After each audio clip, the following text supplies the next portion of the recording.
এই যে আমাদের এই লাউ বাড়ি, এটা মোটামুটি আমরা 25 শতক মাটিতে লাগাইছি। উচ্চ ফলনশীল হাইব্রিড লাউ। এটা আমাদের প্রথম এবার লাউ এসেছে। প্রথমে একবার ছিঁড়ছি অবশ্য 25টার মতো। বর্তমানে লাউ চাষ অনেক লাভজনক চাষ একটা। আপনি যদি প্রতি পিস লাউ 30 টাকাও ধরেন, 25 শতক মাটিতে দেখা যাবে যে আপনি সপ্তাহে 6 থেকে 700 লাউ বিক্রি করতে পারবেন। এই জন্য লাউ চাষ এই লাভজনকের জন্য আমি এবার লাগাইছি 25 শতকে।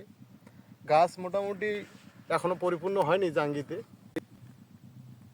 তবে যে ফলন এসেছে আশা করি ভালো একটা লাভজনক করতে পারবো।